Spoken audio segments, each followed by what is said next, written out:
Ok, donc dernier atelier. Le sujet c'est l'onboarding. Vous savez qu'il y a une étude qui est sortie, je sais pas, il y a 18 mois de ça, qui disent que plus de 80% des nouveaux entrants dans des sociétés ont envisagé de ne pas terminer leur période d'essai. Ça ne veut pas dire qu'ils ne l'ont pas fait, mais ont envisagé de ne pas le faire. Donc c'est un vrai sujet aujourd'hui managérial. Il y a beaucoup de... Moi j'ai vu beaucoup de tentatives, y compris une très très belle chez Pernod Ricard pour résoudre ce problème-là. Serious Factory s'est penché également sur le sujet. Alors très rapidement, pour rebondir un petit peu sur des choses qu'on a vues, il y a 2 ateliers de ça. Vous avez vu Mars Serious Game là dernièrement, qui est des gens qui font du sur-mesure, donc qui s'adaptent à vos besoins particuliers et qui conçoivent des dispositifs ad hoc. Serious Factory a la particularité, eux, d'avoir un outil auteur qui leur permet bien entendu de développer des choses pour vous, mais qui vous permet également, vous, de prendre la main derrière sur la chose et de pouvoir redupliquer du contenu et continuer à enrichir vous-même le projet. Donc je vais leur laisser la parole et je pense qu'ils vont vous parler à la fois de l'outil et à la fois du sujet. Bonjour à tous, merci d'être là pour cette présentation. On va vous présenter rapidement le projet qu'on a mené avec Rockwool, donc un projet d'onboarding sous forme de Serious Game. Tout d'abord, on va se présenter. Je vais vous présenter Nicolas Richard. Bonjour, je suis Nicolas Richard. Donc, qui est au support technique et qui a co-conçu le module avec nous. Et je suis Chloé Vigneault, chef de projet chez Serious Factory, en charge de la conception et de l'accompagnement à la production. Donc tout d'abord, pour commencer, on va vous faire un rapide point sur les enjeux de l'onboarding. Vous êtes sûrement concernés dans vos sociétés respectives. On avait plusieurs enjeux, donc peut-être Nicolas, tu peux rappeler les enjeux pour Rockwool. Oui, alors pour présenter un petit peu la société Rockwool, pour voir quelle est un peu l'échelle, c'est une entreprise de 10 000 personnes, un peu partout sur la planète, essentiellement zone Europe et Amérique et un peu zone asiatique. Et donc effectivement, les enjeux, c'est des nouveaux arrivants qui doivent appréhender en fait cette société qui produit essentiellement de la laine de roche. Ça paraît simple de premier abord, mais il y a différentes entités. Et donc, on avait remarqué que les gens avaient tendance à penser à leur entité. Il y a 5 entités.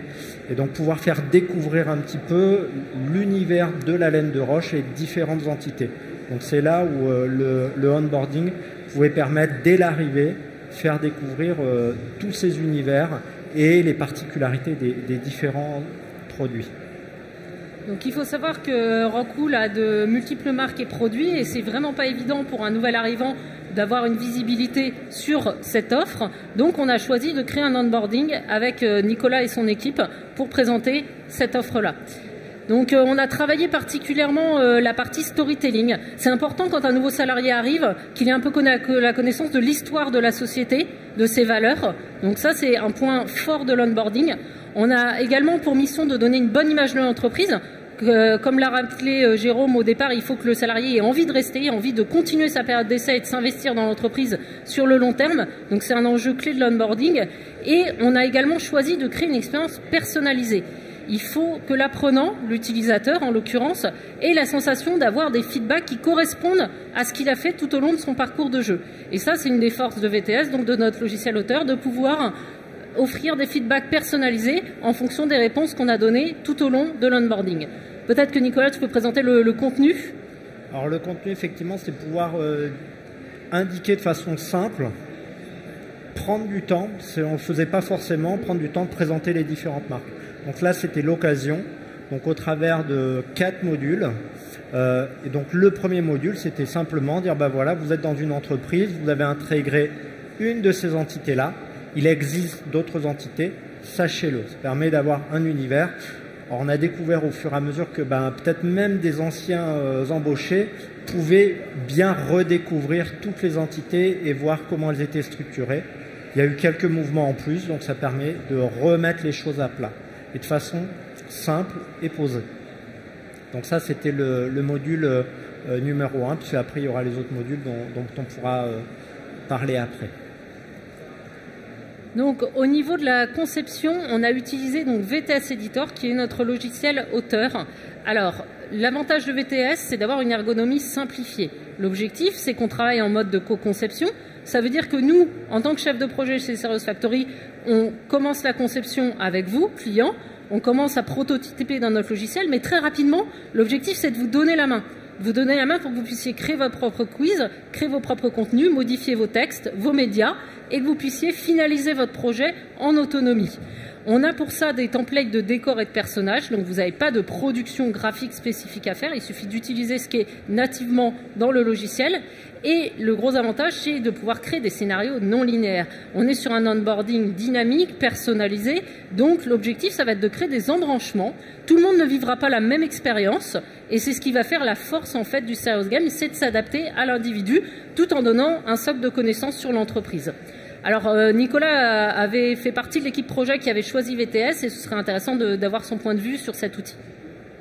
Donc oui, l'outil, alors on a apprécié évidemment l'outil qui est agréable. Alors, on voit quelques illustrations sur la droite avec des blocs fonctionnels qui sont agréables à manipuler. Il y a une certaine approche à avoir, un apprentissage. J'ai une formation plutôt scientifique, connaissance un peu des logigrammes, etc. Alors là, naturellement, on va retrouver un petit peu ces réflexions-là, et c'était entre guillemets naturel. Quelqu'un qui a peut-être pas du tout ces aspects-là aura peut-être besoin d'un peu plus de temps pour l'intégrer, mais c'est vraiment des blocs qui s'imbriquent assez bien les uns dans les autres, et surtout avec l'aide de Serious Factory, c'était un plaisir en fait d'élaborer tout ça avec vraiment les scénarios, réfléchir. Donc ça, c'était merci Chloé, parce qu'on a fait plein de réunions et c'était vraiment quelque chose, un investissement vraiment passionnant pour avoir effectivement à la fin les 4 modules qu'on a pu proposer et sur lesquels on est capable de retravailler aujourd'hui, où je peux aller retourner dedans moi-même ou un collègue pour voir effectivement qu'est-ce qu'on doit rectifier, corriger, un mot par là, un texte par ici, ou même des fonctions carrément.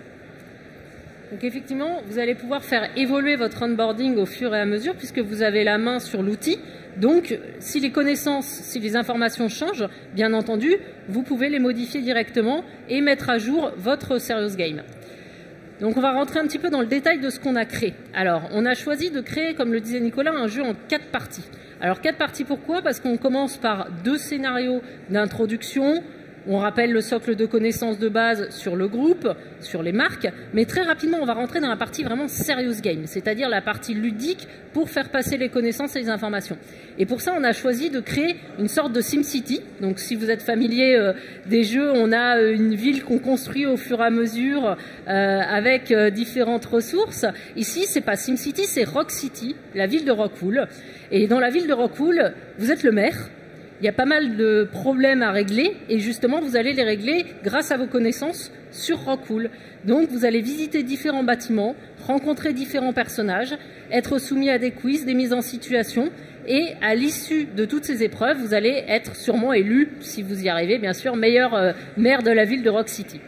Donc on est sur un module, il faut savoir, qui est en 4 langues, donc qui a été déployé sur l'ensemble du groupe via un LMS et les retours ont été plutôt positifs. Je te laisse en parler, Nicolas.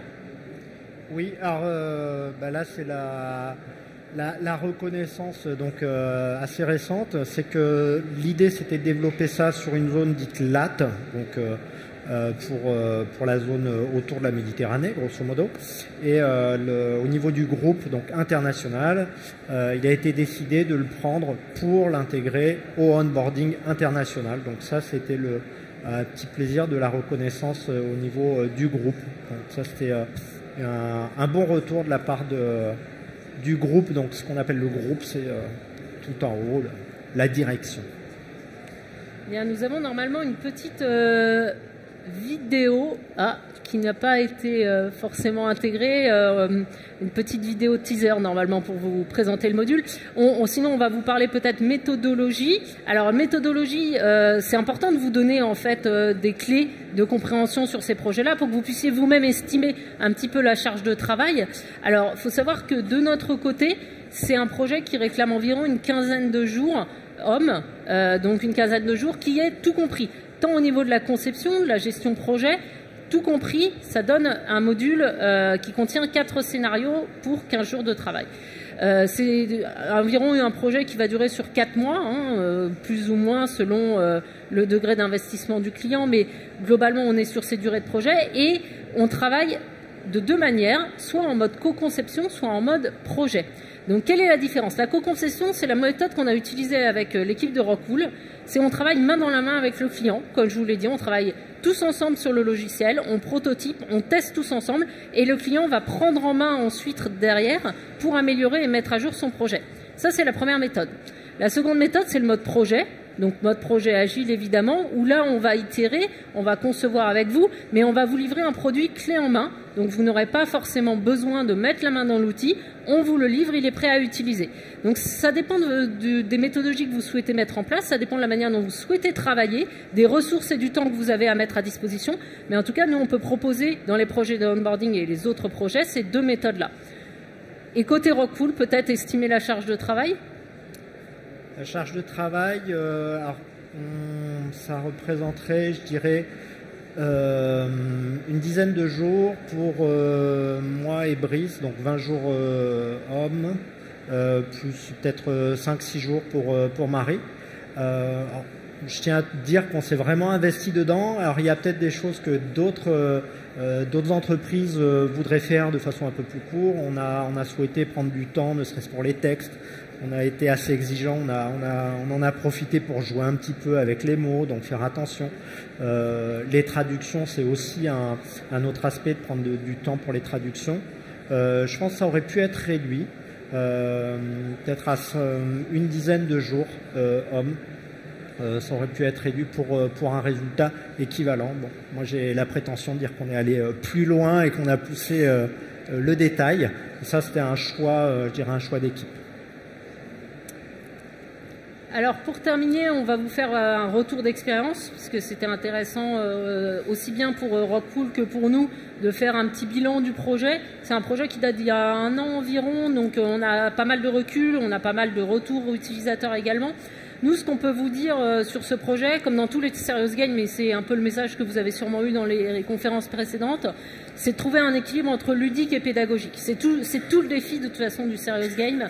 On a un socle de connaissances à faire passer, notamment dans l'onboarding. On a en général un contenu qui est plutôt important en termes de temps et il va falloir trouver une manière de le faire passer de manière ludique, avec des quiz, avec des jeux, garder l'utilisateur en éveil pendant 40 ou 45 minutes, c'est quand même un défi. Donc il faut trouver des mécanismes de gameplay qui vont être intéressants à mettre en place. Donc par exemple là, la ville de Rock City, ce mini SimCity, qui a permis d'impliquer les utilisateurs et de leur faire passer les informations essentielles sur l'entreprise. Un deuxième point sur le retour d'expérience, c'est la place du module dans la formation en général. Ça, c'est important de penser votre module de Serious Game dans un dispositif global d'apprentissage.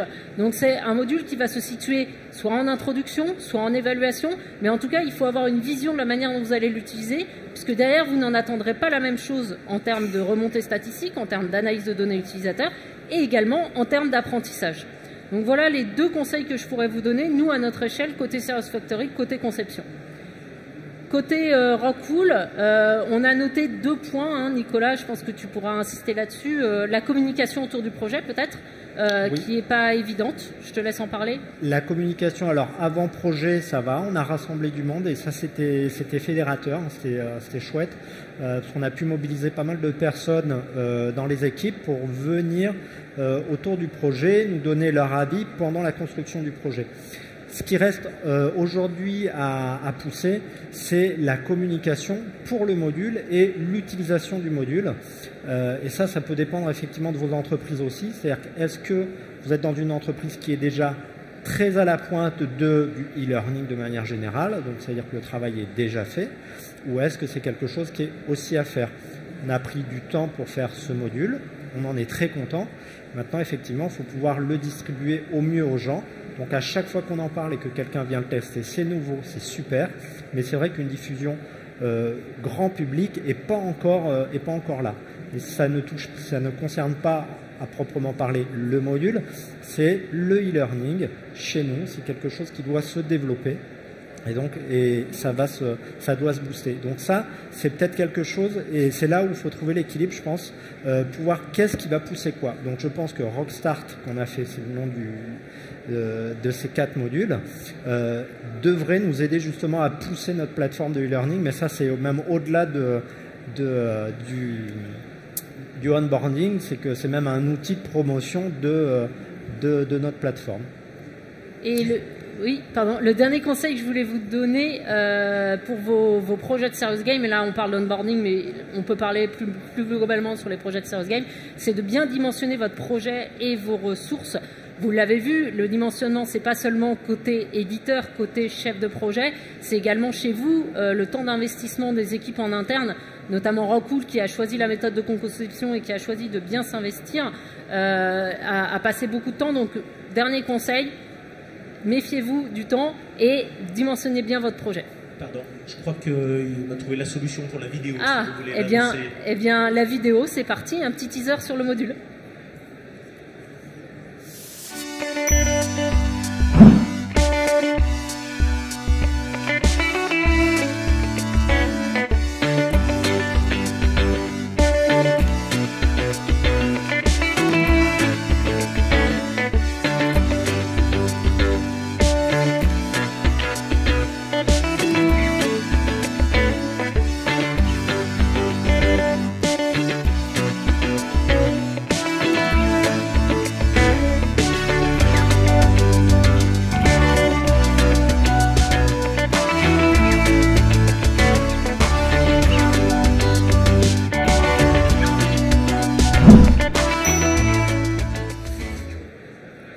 Merci pour votre attention.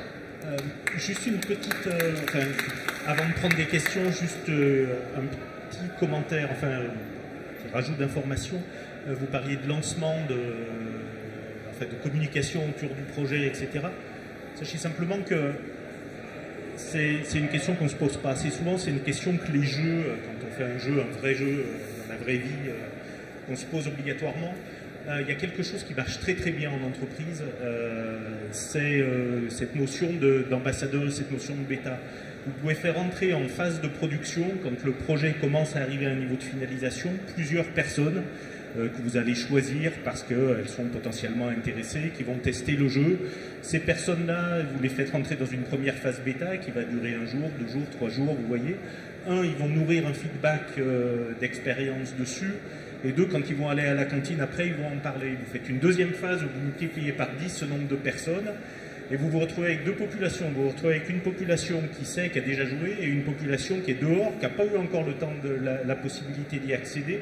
Et là, vous créez tranquillement, tout simplement, une caisse de résonance en interne qui fait que le bouche-à-oreille fonctionne, etc. En plus, ça vous remonte de l'info. Ensuite, on va prendre les questions. Ce qui n'apparaissait pas dans la presse et ce qui fait la particularité de Serious Factory, c'est véritablement leur outil auteur. Alors tous ceux qui se disent voilà, j'ai pas les compétences pour designer quelque chose, j'ai pas.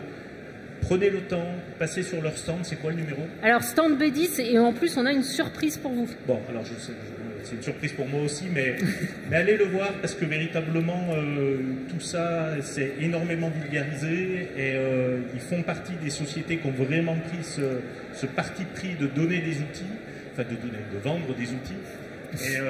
Et allez voir parce qu'il faut pas, il faut arrêter d'être peureux là-dessus, quoi. Maintenant c'est largement faisable. Des questions? Alors là.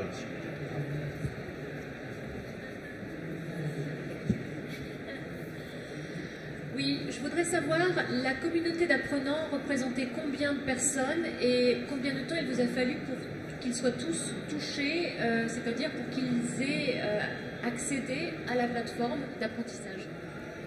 Alors, ça c'est une bonne question, c'est là où justement on doit pousser. C'est-à-dire que c'est disponible pour tout le monde, d'accord? Physiquement, toutes les personnes qui ont un accès à un ordinateur, ça représente un bon nombre de personnes sur... là, on doit être à peu près 2000 personnes, d'accord?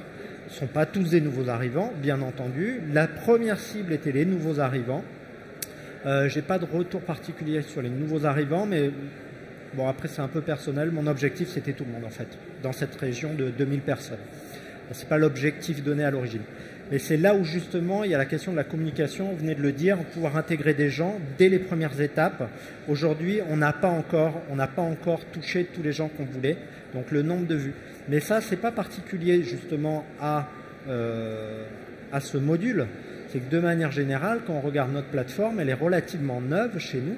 Et il faut déjà que les apprenants de Rockwool s'en saisissent. C'est-à-dire, si je prends à titre d'exemple d'autres modules qui sont là depuis avant, il n'y a pas un nombre de vues phénoménal. Donc c'est là où effectivement je disais, qu'est-ce qui peut porter quoi? La plateforme qui porte Rockstart, notre module, ou c'est Rockstart qui pourrait porter la plateforme? Et là aujourd'hui il y a ce travail à faire, puisque le module a été délivré et mis en place, ça va faire 3-4 mois maintenant qu'il est sur les sites avec les différentes versions. Voilà, donc ça il y a vraiment un travail, et c'est vrai qu'au démarrage, ben, ça, on le visualise pas forcément. On pense qu'il faut faire un serious game que je peux voir moi sur mon ordinateur. Non, c'est pas que ça. C'est vraiment comment je fais une communauté. Voilà. Après, c'est vrai que bon, l'embarquement dans ces processus-là sont toujours... après, la beauté du serious game, et il y en a qui le font, c'est d'utiliser l'utilisateur du serious game, donc votre apprenant, en tant que recruteur. Nous, on a bossé sur un projet où on a, bon, c'était un projet localisé, je ne vais pas vous raconter le détail, mais où certaines formations ne devenaient, ou certains modules de la formation ne devenaient accessibles que quand vous étiez 2 ou 3. Donc l'objectif, c'est que vous transformez votre apprenant en recruteur pour, il va dire à son pote, bon écoute, tiens, moi j'en suis là, rejoins-moi et on va débloquer ensemble ce truc-là. Donc il y a des mécanismes issus du jeu vidéo pur, il y a des mécanismes qui permettent de construire à l'intérieur du dispositif des éléments de recrutement supplémentaires. Je me permets de rajouter un point. Donc, je travaille avec Nicolas, mais sur la partie ressources humaines. Aujourd'hui, Rockwool est quand même dans un secteur d'activité qui n'est pas forcément proche du digital. Donc, c'était une première étape d'entrée dans dans le digital pour nous. Et c'est vrai qu'on a un vrai travail de communication, et là, c'est dans ma banette, de communiquer sur ces outils-là. Ça nous aide, en effet. Les quelques personnes qui ont testé l'outil aujourd'hui sont nos ambassadeurs de demain et communiquent à chacun tout ça. Mais Rockwool reste quand même dans un univers, c'est le bâtiment. Le bâtiment, c'est pas forcément le monde du digital à première vue, mais on y arrive au fur et à mesure. Rockwool n'est peut-être pas dans le digital, mais par contre, vous avez 60% de vos salariés qui jouent à des jeux vidéo d'une façon ou d'une autre, qui eux le sont dans le digital. Moi, j'avais une question aussi, c'était par rapport à l'âge des apprenants ou la tranche d'âge, parce que je suis d'une société aussi dans le bâtiment, donc je vais retrouver, je pense, à peu près les mêmes problématiques. Et je me demandais si le Serious Game s'intègre bien, en tout cas pour une population de commerciaux, pour nous, qui soit vraiment dans une tranche d'âge plus, on va dire 50-60, que d'une tranche d'âge 30-40. Donc, est-ce que vous avez des retours là-dessus? Alors, moi, je peux vous parler des projets. Donc, il y a Rockwool, mais d'autres projets qu'on fait chez Serious Factory de manière générale. On a des cibles de commerciaux tels que vous les citez, avec lesquels on travaille justement et pour lesquels on fait des serious games. Donc, il n'y a aucun problème. En fait, tout dépend du mode d'interaction qu'on va proposer. C'est-à-dire qu'on aura un mode d'interaction qui sera peut-être un peu plus classique au départ, moins jeu vidéo, mais qui va leur permettre déjà de mettre le pied dans le serious game, de se sentir familier, parce que finalement, les quiz, on connaît cette forme, on en fait tous. Ça, c'est un premier pas dans le serious game. Et ensuite, une fois qu'ils ont mis la main dedans et qu'ils commencent à prendre plaisir à apprendre par le jeu, là, on pourra envisager de faire des serious games avec un niveau d'interaction ou un peu plus de dispositifs ludiques. Donc, je pense qu'il faut procéder pas à pas, par étapes. Commencer par des modules peut-être un petit peu plus classiques, ce que permet VTS, et ensuite commencer à aller vers un petit peu plus de ludique pour toucher aussi d'autres types de cibles. Pour information, d'après le syndicat des éditeurs de logiciels de loisirs, l'âge moyen du joueur en France, c'est de 43 ans aujourd'hui. L'âge moyen. Il y a autant de femmes que d'hommes qui jouent. Ça, on n'y croyait pas, c'était pas le cas il y a 20 ans, mais l'arrivée des jeux sur Facebook, l'arrivée des jeux sur téléphone mobile font qu'aujourd'hui, il y a plus de barrière de sexe sur le jeu. Il y a encore une barrière d'âge. C'est vrai qu'au-dessus de 50 ans, ça devient un peu plus compliqué. Mais par contre, vous avez tous dans votre famille, j'imagine, des seniors. Et vous les voyez jouer au même jeu qu'ils jouaient avant avec quelqu'un. Je vais jouer à la belote, au rami, au truc sur iPad. Enfin, je veux dire, il y a une... Voilà, je pense que des gens de mon âge, de 50 et quelques années, qui sont rentrés dans l'industrie du jeu vidéo au début des années 80, voilà, bon, maintenant tout ce qui vient derrière est embarqué. Hein, Une autre question? Une dernière question? Merci. Merci. Bonjour, merci pour cette présentation. Je voulais aussi connaître la durée de ces modules, par exemple sur Rockwool, le module de onboarding, il dure à peu près combien de temps pour les apprenants? Alors là, on a choisi justement de le découper en 4 scénarios pour qu'il ne soit pas trop long. Nous, ce qu'on recommande, c'est de ne pas dépasser 20-25 minutes par module. On sait très bien qu'au-delà, on ne retient plus les informations, ou en tout cas de manière moins efficace. Donc on a choisi de le découper en 4 scénarios.